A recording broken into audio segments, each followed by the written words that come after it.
Au cinéma comme dans la vraie vie, la première impression que vous vous faites de quelqu'un peut être décisive. Aussi, il est plus qu'important pour le réalisateur de bien soigner l'introduction de son personnage principal pour que le spectateur s'y attache. Et en ces temps d'overdose super-héroïque, nous sommes gavés de protagonistes américains qui jouent les gendarmes du monde et qui rivalisent de badassitude pour que nous tombions sous leur charme dès les premières secondes du film. Mais comme j'ai une réputation de casse-couille à entretenir, j'ai envie de parler d'un cas inverse et de voir comment est introduit le protagoniste d'un film qui critique l'American Way of Life. Broken Flowers de Jim Jarmusch raconte l'histoire de Don, quinquagénaire campé par un Bill Murray encore plus mort-vivant que dans son caméo dans Bienvenue à Zombieland. Don est un éternel coureur de jupons, irresponsable et plutôt lâche, que la peur de l'engagement a fait sombrer lentement mais sûrement dans une vie d'ennui et de solitude. L'élément perturbateur de ce morne équilibre sera une lettre, reçue par Don de la part d'une de ses anciennes conquêtes, lui annonçant qu'il est le père d'un fils dont elle lui avait caché l'existence pendant 20 ans. Problème, la lettre n'est pas signée. Don va donc traverser le pays à la recherche des femmes de sa vie pour essayer de trouver l'auteur de cette lettre rose. Le film prend donc la forme d'un road trip hanté par les fantômes des vies passées de Don et par le spectre des vies qu'il aurait pu avoir. Il rencontrera successivement une ex qui semble l'aimer encore, une ex un peu nostalgique de leur relation, une ex qui préfère ne pas avoir de ses nouvelles, une ex qui lui dit carrément d'aller se faire foutre, pour finir par une ex partie trop tôt. Pendant 2 heures, nous serons donc baladés dans un monde où les enfants errent à la recherche de leurs parents, où les pères fuient ou se tuent dans des accidents de voiture à la con, un monde dans lequel on ne préfère pas avoir d'enfants pour ne pas leur infliger le fardeau d'y vivre, un monde dans lequel on ne sait tellement plus quoi faire de son argent qu'on paie des gens pour organiser son dressing ou qu'on amène son lapin chez le psy, un monde où les femmes se méfient des hommes, où les hommes asphyxient leurs femmes et où les femmes mal aimées reviennent vers l'homme qui les traite comme de la merde. Bref, un monde déclinant, peuplé de paumés et de dépressifs. Un monde dans lequel on n'a pas envie de vivre. Et ce sentiment de répulsion germe dès le plan séquence qui nous introduit à cet univers et sur lequel j'ai envie de m'attarder. On y suit la factrice qui vient déposer la fameuse lettre rose. Elle s'approche d'une première maison, colorée, aux portes grandes ouvertes, grouillant d'enfants et baignée de musique chaleureuse. Bref, une maison vivante. Mais le spectateur sait à l'avance qu'il va voir un film avec Bill Murray, et tous les enfants qui habitent cette maison sont afro-américains, donc on se doute qu'il ne s'agit pas de la maison du protagoniste. Puis la caméra poursuit son mouvement et s'arrête sur une maison fermée, de laquelle rien ne dépasse, noyée dans le silence et dont la pâleur est presque cadavérique. On comprend alors que ce cadre déprimant sera malheureusement celui dans lequel nous allons être immergés pendant toute la durée du film.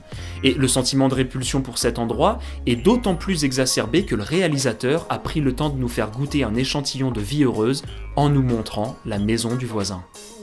Ce plan séquence paraît donc d'un cynisme grinçant.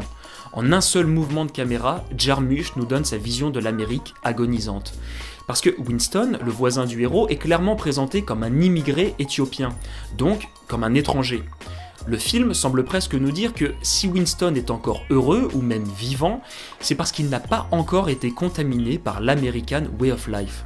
Ce travelling sert donc à créer un contraste en comparant les vies des 2 personnages. Mais on peut aussi voir ce déplacement latéral de la caméra comme un glissement. Il y a quelque chose qui semble inéluctable dans ce mouvement. Et aussi quelque chose de potentiellement de l'ordre de la régression, puisqu'il s'agit d'un mouvement de la droite vers la gauche. L'interprétation que l'on peut en avoir, c'est que ce travelling nous montre ce à quoi est condamné Winston, ou du moins ses descendants. Ce à quoi ressembleront les prochaines générations d'Américains issus de l'immigration, infectés par l'Amérique et broyés par son conformisme pernicieux. L'assimilation serait alors dépeinte ici comme un processus asphyxiant.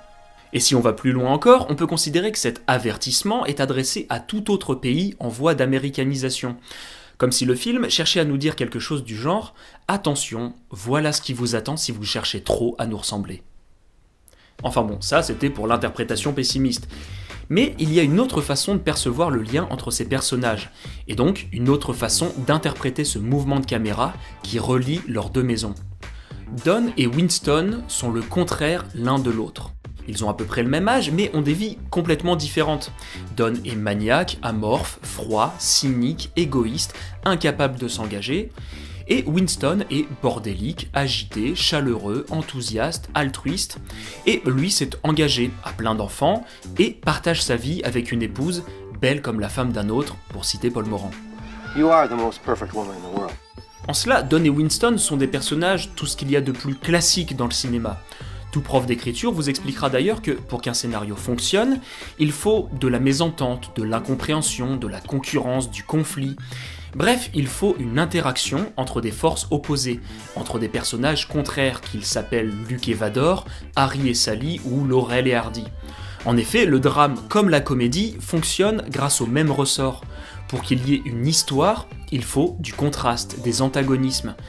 Les contraires sont donc complémentaires. You complete me. Le type de rapport qu'entretiennent Don et Winston est donc vieux comme le cinéma, et même vieux comme le monde. En effet, la complémentarité des contraires était déjà théorisée par des philosophes comme Héraclite au 5e siècle avant Jésus-Christ. Selon lui, l'harmonie du monde est par tension opposée.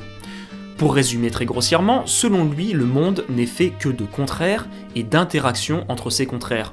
Le jour et la nuit, le chaud et le froid, le bien et le mal, et toute chose ne se définirait alors que par opposition à son contraire.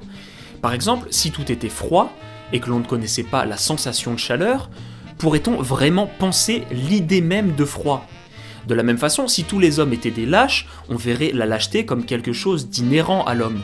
On trouverait ça normal parce qu'il n'existerait pas autre chose comme type de comportement. Et du coup, on n'aurait même pas inventé le mot lâcheté.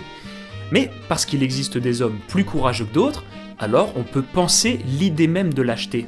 La lâcheté se définit par opposition au courage et inversement. Il y a donc une unité des contraires. Et Héraclite disait aussi « Ce qui est contraire est utile, ce qui lutte forme la plus belle harmonie, tout se fait par discorde. » Et c'est ce qui influencera après bien des filiations les théories marxistes, puisque Lénine appellera le concept d'auto-mouvement. Là encore, je résume très grossièrement, mais Lénine dit que le développement est lutte des contraires. C'est-à-dire que les sociétés se font et avancent par les interactions entre des forces opposées. Cette interaction, ce conflit, cette lutte entre les contraires, crée le mouvement. Ce sont donc les mêmes mécanismes qui font l'histoire avec un grand H et les histoires avec de petits H. Ainsi, dans Broken Flowers, Don et Winston se mettent en mouvement par interaction l'un avec l'autre. Le manque de courage et de responsabilité de Don choque Winston. C'est d'ailleurs Winston qui agit en premier après l'arrivée de la lettre rose et non pas Don. C'est lui qui cherchera l'identité des 5 femmes que Don va essayer de retrouver. Sans Winston pour venir le secouer, Don aurait préféré ignorer l'existence de son fils et aurait continué sa vie. Et sans les conneries de Don, Winston n'aurait pas eu de rôle à jouer. Et du coup, il n'y aurait pas eu d'histoire, il n'y aurait pas eu de mouvement. Go home and leave me alone. Okay, I love you too. Ce que je trouve intéressant dans les théories de Lénine et d'Héraclite, c'est qu'elles nous expliquent que chacune des forces antagonistes est aussi indispensable que l'autre. Par exemple, si on considère que le monde se divise en progressistes et en réactionnaires, eh bien ces deux penseurs nous disent en gros que les progressistes sont aussi essentiels au développement d'une société que ne le sont les réactionnaires, et inversement. En gros, sans contradicteur, on végète, on stagne, on agonise. À trop être homogène, on meurt. Et cette homogénéité mortifère, c'est celle dans laquelle baigne l'Amérique de Don, avec ses maisons identiques tellement idéalisées qu'on en fait des tableaux. Ce que Winston apporte alors à Don, c'est du contraste, de la contradiction, et donc de la vie. Et il ne serait pas étonnant d'ailleurs qu'il y ait là un discours plus large de la part du réalisateur sur l'Amérique comme terre de perpétuelle immigration et comme terre de contraste. Jarmusch étant lui-même un Américain d'origine allemande et irlandaise. Ce qu'il nous montre à travers ces personnages, c'est une Amérique revigorée, ranimée par l'arrivée de migrants qui viennent bousculer ses codes pour composer ensemble le nouveau visage du pays. Et en remettant l'Amérique en question, ils la remettent aussi en mouvement. Ce qui pourrait bien être symbolisé par ce mouvement de caméra en début de film, un travelling léger, aérien, que je vois comme un souffle de vie, un appel au réveil.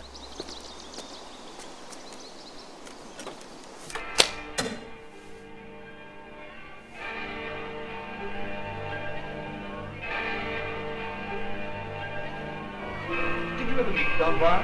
Never. Not once. Why are you in mourning? Because I've never met him. It's amazing. I had no idea my own funeral could be so delightful.